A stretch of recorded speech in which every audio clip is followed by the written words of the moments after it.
Salomão nessa hora. É que Deus já falou, mas Ele quer continuar falando. A mensagem dele ainda não foi completa no coração de muitas pessoas aqui. Ele quer completar essa mensagem no seu coração. Se você ainda não foi tocado pelo poder maravilhoso desse Deus, Criador dos céus e da terra, Ele está te dando mais uma oportunidade. Através do pastor. Ouça. Seja obediente e deixe Ele derramar aquilo que Ele tem para você. Amém? Com suas cabeças, estende suas mãos aqui sobre o pastor.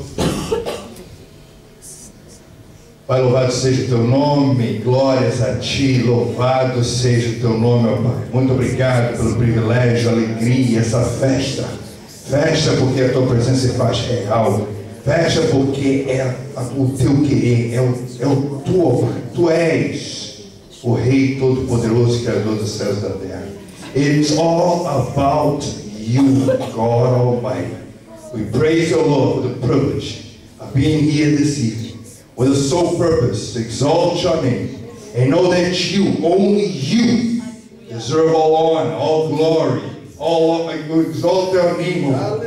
So Heavenly Father, just continue to praise, just continue to bless, just continue to make our hearts sensitive to hear your voice and only your voice for your honor and for your glory. Use Pastor Salomon, Lord, in a very mighty way as you have been using in the past couple of days. Obrigado, Pai Santo. E cremos fielmente que tu hás de continuar falando como tu tens falado até agora. Tu hás de continuar completando a tua mensagem nos corações que precisam ainda ouvir o teu poder, sentir a tua voz. Muito obrigado. Em nome de Jesus. Amém e amém. Meus irmãos, a paz do Senhor Jesus a todos. Amém. Eu louvo a Deus por estar convosco uma vez mais. Tome seu assento, obrigado. Eu louvo a Deus por tudo que Deus tem feito. Hoje nós estamos terminando este congresso, mas como eu disse no primeiro dia, o sentido do congresso não vai se terminar aqui. Aleluia. Eu estou feliz por tudo que Deus já tem feito. Já ganhei do Senhor alguns presentes que eu creio que se eu voltasse hoje ao Brasil de volta, eu já estava feliz, porque Deus já respondeu minhas orações.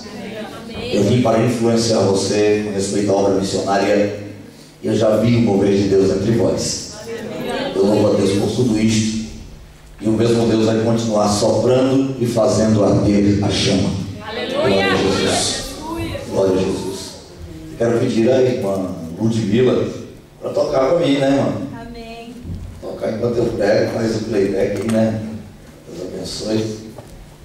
Irmãos, eu não sei se é prova ou se é benção. Os 3 malas da cantora chegou. Mas a minha não veio. Então, eu estava contando esses dias lá no irmão, estava tocando um violão ali, eu contei que eu cheguei numa igreja de alemão um dia e eu só preguei, não cantei, não fiz nada, e um alemão depois do culto chegou chorando e disse: pastor, o senhor toca violão? Eu falei: toco. Isso não tem jeito não. Eu tenho um violão que eu não quero lhe dar porque é muito caro, mas Deus fica teimando comigo que eu tenho que dar esse violão para o senhor. Deus teimando, será que o alemão é teimoso? Deus fica teimando que eu tenho que lhe dar esse violão. Aí eu falei: mas se você não quer dar o violão, longe de mim de pegar seu violão, não vou levar seu violão. Ele disse: mas eu sinto que se eu não der o violão, eu vou morrer. Eu disse: morre mesmo.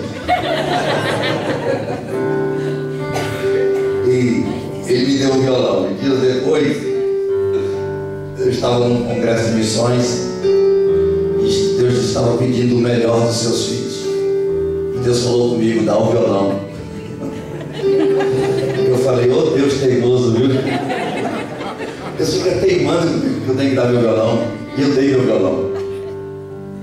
Aí o irmão Gustavo não teimou com Deus não. Deus falou com ele e disse: pastor, você vai levar meu violão. E ganhei o violão. Jesus é bom.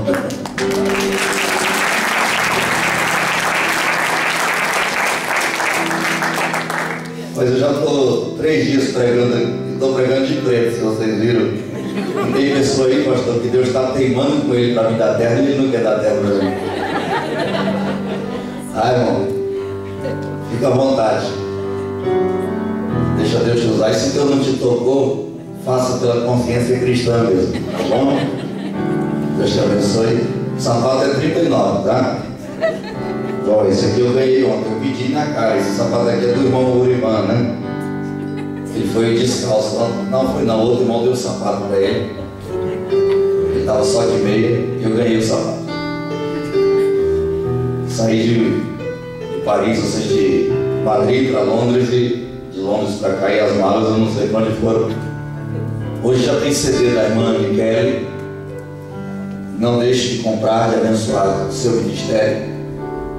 Vocês puderam ouvir o testemunho da irmã Michele, uma pessoa compromissada com Deus. Então compre o CD e compre todos os lançamentos que ela tem. Amém? Amém? Amém? Amém. Glória a Jesus. Pastor Sebastião, louvo a Deus por sua vida. Louvo a Deus por entender de Deus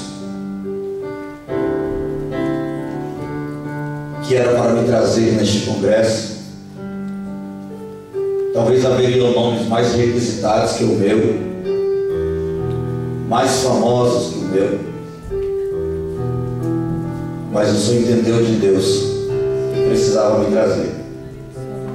Eu louvo a Deus porque aqui estou e estou feliz por estar convosco. Deus te abençoe, pastor, a igreja de Jesus aos seus cuidados. Eu vou para a palavra de Deus. Mateus capítulo 20. Louvo a Deus pela vida do irmão Rodrigo, né? Irmão Rodrigo e irmã Simone. Deus não precisou teimar muito com eles. Eles passaram na loja hoje e compraram uma camisa com gravata para mim. Deus abençoe grandemente. Muito obrigado. Não trouxeram salmão não, mas trouxeram rosa. Eu gosto de rosa. Eu sou macho.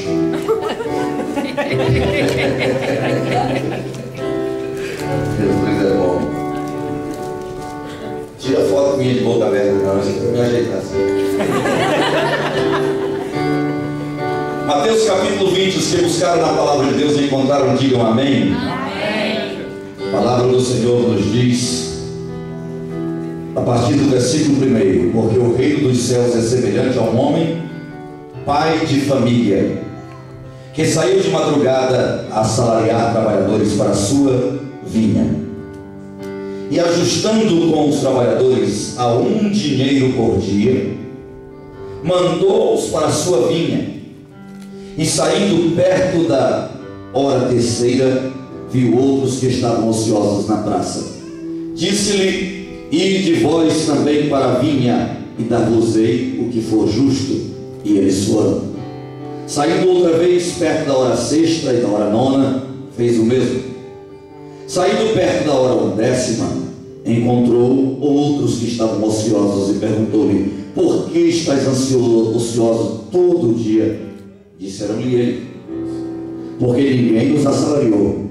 Disse-lhe ele: ide vós também para a vinha e recebereis o que for justo. Diga comigo: de madrugada. Diga hora terceira. Diga hora sexta e nona. Diga hora 1/10. Obrigado. Todos foram vocacionados. Aproximando-se a noite, diz o Senhor da vinha ao seu mordomo: chama os trabalhadores e paga-lhes o salário, começando pelos derradeiros até os primeiros. Chegando os que tinham ido perto da hora 10ª, no finalzinho do dia, receberam 1 dinheiro, ou seja, uma diária inteira de serviço, 1 denário, 1 dinheiro cada um. Vindo, porém, os primeiros, cuidaram que haviam de receber mais. Mas do mesmo modo eles receberam uma diária, 1 denário, 1 dinheiro cada um. E recebendo, murmuravam contra o pai de família, dizendo: estes derradeiros só trabalharam 1 hora e tu os igualastes conosco, que suportamos a fadiga e a calma do dia. Mas o pai de família, respondendo, disse a um deles: amigo, eu não te faço injustiça. Não ajustastes tu comigo um denário ou um dinheiro? Toma o que é teu e retira-te. Eu quero dar a este derradeiro tanto como a ti. Ou não me é lícito fazer o que eu quero com o que é meu? Ou eu te pareço mal aos teus olhos porque sou bom? Assim os derradeiros serão os primeiros derradeiros, porque muitos são chamados, mas poucos escolhidos. Muitos são chamados, mas poucos escolhidos. Só os escolhidos. Desocupe a mão e dê um aplauso forte a Jesus.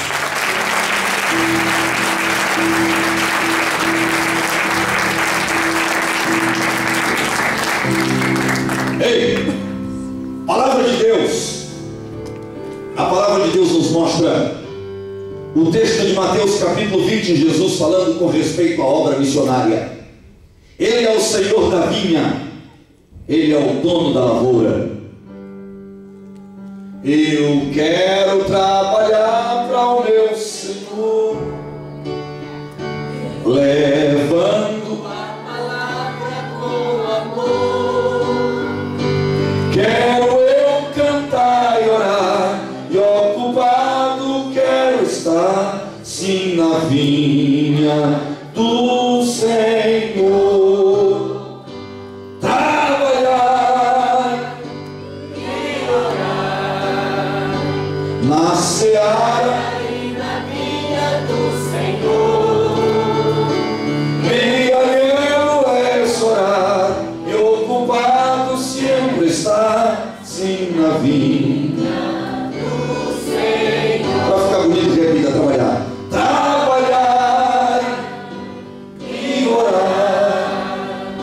Na seara e na vinha do Senhor. Meu desejo é orar e ocupado sempre estar, sim, na vinha do Senhor. Amém, Jesus? Quantos desejos estão ocupados na vinha de Jesus? Ele é o Senhor, dono da vinha. E quando diz que saiu pela madrugada para assalariar trabalhadores, contratar serviçais para o seu trabalho, mostra que ele tinha urgência, pois uma vinha estava prestes a ser colhida, o tempo era escasso, toda a produção poderia perder-se se não fosse colhida no devido tempo. Depois ia ter que perder e estragar toda a plantação, tudo deveria ser lançado ao fogo. Ei, alguém disse que a uva precisa ser colhida, pois se ela não for colhida e ela apodrecer na sua planta,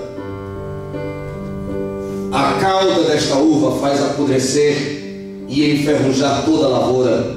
Depois de toda a uva, a vide não seria moldada, seria cortada pelo tronco e arderia em fogo, teria que ser queimada. O Senhor, quando saiu pela madrugada para assalariar trabalhadores para a vinha, estava dizendo que Ele tem pressa, tem urgência no trabalho da colheita desta vinha. Quando mostra que mesmo os sendo chamados pela madrugada foram ao trabalho, Ele ainda foi a hora terceira, diga comigo, hora terceira. Ele saiu ainda a hora sexta e nona, diga comigo, hora sexta e nona. E mesmo assim ele ainda foi a 1/10 hora, diga comigo, 1/10 hora. E ele foi e chamou. Quer dizer que mesmo no final do dia ele ainda estava chamando pessoas para trabalhar. É porque a colheita, a seara, ou seja, o seu trabalho era muito, a vinha era grande e precisava de muitos trabalhadores para executar a tarefa. O dia dos judeus, é bom lembrar, Jesus estava pregando em um parâmetro judaico. O dia dos judeus, que é dividido em dias e noites, a noite com 4 vigílias e o dia com 12 horas, sendo que o dia começa às 6 da manhã 7 da manhã, primeira hora, 8 da manhã, hora segunda, 9 da manhã, hora terceira. Quando diz que ele saiu, a hora terceira está falando, diga comigo, 9 da manhã. 9 da manhã. Quando ele saiu, a hora sexta e nona, diga comigo, meio-dia e 3 da tarde. Meio-dia e 3 da Ô tarde. irmãos, está com medo? Diga meio-dia e 3 da tarde. Meio-dia e 3 da tarde. Não parou por aí, ele ainda saiu a hora 1/10, diga comigo, 5 da tarde. 5 da tarde. Mesmo 5 da tarde, ele ainda vocacionava trabalhadores para trabalhar na lavoura. E então, o texto é enfático, que ele se agradou com o serviço de todos aqueles que trabalharam, e ele decidiu, porque alcançou a sua tarefa, e mesmo os últimos que foram chamados ganharam o mesmo tanto daqueles que trabalharam o dia inteiro. Ele é enfático em dizer que muitos são chamados, poucos são escolhidos. Eu tenho orado a Deus para fazer parte do número dos escolhidos, para estar entre a fileira dos escolhidos. Muitos são chamados, mas poucos são escolhidos. Os que desejam ser escolhidos por Jesus, um aplauso a Ele, um aplauso a Ele.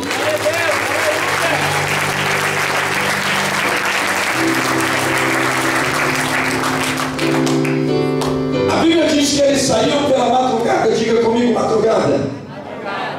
Quando a tradição judaica diz madrugada, está dizendo quando o dia está clareando, quando o dia está começando. No começo do dia, Deus vocacionara homens para o seu ministério. A vocação de Deus para o ministério pequeno na vida dos homens começou ainda muito cedo. E quero falar-lhes então da primeira vocação, aqueles que foram chamados quando o dia estava iniciando. Estou dizendo aqueles que foram chamados para proclamar as verdades de Deus aos homens no princípio, no início do dia. O que não dizer do capítulo 5, versículo 24 do livro de Gênesis, que Enoque, aquele homem que andou com Deus, alcançou testemunho de que agradara a Deus. Quando você lê o capítulo 5 de Gênesis, você entende que era uma época que a maldade e o pecado proliferava sobre a terra, mas mesmo assim Enoque se manteve fiel em santidade a ponto de ser arrebatado. Era o mesmo contexto, porque logo no capítulo de número 6 vem a vocação de Noé e o dilúvio sobre a terra. Então, queridos, quando eu vejo no capítulo 5 Enoque sendo arrebatado, eu vou lá para o livro de Judas, o versículo 14, colado com o final da Bíblia no Apocalipse. Judas disse que Enoque era profeta. Disto profetizou Enoque, o sétimo depois de Adão. Eu entendo que foi alguém vocacionado por Deus no raiar do dia das verdades de Deus ser manifesta. E mesmo em uma geração perversa, em uma geração corrupta, Enoque mesmo assim, ele andou com Deus e foi profeta na sua geração. O que não dizer de Noé, que pregara aproximadamente 120 anos para salvar 8 pessoas. Então, com 120 anos de mensagem, foi zombado, foi escarnecido, foi injuriado, foi desprezado, foi chamado de louco, mas manteve fiel o seu ministério. Mas então passou-se o tempo da chamada pela madrugada, aqueles que foram chamados para pregar o evangelho ainda no início. Mas observe, 9 da manhã, quando o sol já estava subindo, outros foram chamados. Diga comigo, 9 da manhã. 9 da manhã. 9 da manhã o Senhor vocaciona alguns. E quero falar daqueles que exerceram o seu ministério entre Moisés e João Batista. Entre Moisés e João Batista foram homens que foram vocacionados à terceira hora do dia de Deus. E estes foram injuriados, perseguidos, maltratados, mentindo, disseram toda sorte de mal contra eles por causa do nome de Deus, desprezaram a sua mensagem, os espancaram, tiraram o couro, se cerraram ao meio, lançaram em covas de leões, jogados em fornalhas de fogo, lançados em poços e cisternas, mas mantiveram-se fiéis ao seu ministério e à vocação pela qual foram vocacionados. Mas o sol continuou a subir. Passou-se a hora nona e chegou, diga comigo, 12:03 da tarde. Meio-dia e 3 da tarde. Só os vivos, diga 12:03 da tarde. Meio-dia e 3 da tarde. É. Gostou, né, Mangané? 12:03 da tarde. Olha, meio-dia fala-se quando o sol resplandece na sua maior força. Meio-dia fala-se quando o sol está alto, quando o sol brilha e todos podem ver. Estou falando dos pregadores da era de Cristo, os pregadores da igreja primitiva, chamados quando o sol da justiça de Malaquias 4:4 resplandecia, quando Cristo estava no auge da pregação, quando Cristo era o centro da igreja, pois a igreja não era antropocêntrica, onde o homem era o centro de tudo. A igreja era cristocêntrica, o centro dela era Cristo. Glória a Deus. Nesta época aquela igreja não era egocêntrica, não, as mensagens não eram para massagear os egos dos homens. A mensagem era aquela que Deus mandava falar, os homens pregavam. Estes crentes da igreja primitiva, que foram chamados para exercer o seu ministério, foram perseguidos também, foram maltratados, foram injuriados, foram espancados. Que não dizer de João? O Senhor lhe havia liberado uma promessa. Gostou tanto dele porque o Senhor havia vocacionado 12 discípulos para o seu ministério. Quantos discípulos? 12. E no meio destes 12 havia 3 que se destacaram num plano especial. Quantos? 3. Pedro, Tiago e João. Mas no meio deste plano de 3 havia um que havia conquistado o coração de Jesus e colocava o seu peito, sua cabeça no próprio peito de Jesus e ouvia as batidas do coração do mestre. Se João estivesse pregando para vocês hoje, sabe, ele ia dizer para vocês como era o barulho do coração de Jesus. Missões, missões, missões, missões, missões, missões. Glória a Deus. Missões, missões, missões. O coração de Cristo não para de bater. Missões. O Senhor gostou tanto deste homem que podia ouvir o seu coração. O Senhor olhou e disse: não, conhece o futuro. Tu não terás uma morte como os demais. Não terás uma morte como os demais. Houve polêmicas entre a igreja primitiva, porque se diziam que João não morreria. O Senhor não disse que João não morreria, disse que João não morreria como os demais. Espancados, cerrados ao meio, tirados do corpo, fritados em grandes frigideiras, lançados aos leões, crucificados de cabeça para baixo, apedrejados. João disse, o Senhor disse a João: tu não terás uma morte como os demais. Alguém aqui já recebeu alguma promessa de Deus? E tem certeza que é de Deus? Toda vez que Deus nos fizer uma promessa, Satanás fará de tudo para a promessa de Deus não se cumprir. E foi assim quando o Senhor disse: João, não terás uma morte como os demais. Passou-se pouco tempo, Jesus subiu ao céu. E então espreitaram João no pináculo do templo. Não que o templo de Jerusalém tinha uma torre, e sim que havia um penhasco, um despenhadeiro de 38 metros. Quantos metros? 38 metros. E então, numa certa ocasião, eles espreitaram Jesus ali, mas não era chegada a sua hora. A Bíblia diz que Jesus saiu caminhando no meio deles sem que ninguém o visse. Mas João não, era chegado, parece que Satanás estava apertando, dizendo: quero ver a promessa de Jesus se cumprir, esse não morreria martirizado, vai ser o primeiro que nós vamos matar. A história da igreja primitiva conta que espreitaram João até a beira daquele penhasco e o empurraram para que ele caísse, e caiu de 38 metros em uma velocidade vertiginosa. E quando caiu, teve fraturas expostas dos membros superiores e inferiores, quebrando seus braços e pernas. Não sei de que forma ele caíra, mas quando viram, João ainda não morrera, João estava vivo. Pegaram um pedaço de pau, um garrote, um porrete de madeira, e deram em sua cabeça, contra a história da igreja primitiva, que racharam o seu crânio de maneira que viram seus miolos. Era tangível e palpável sua massa cefálica. E João foi dado como morto.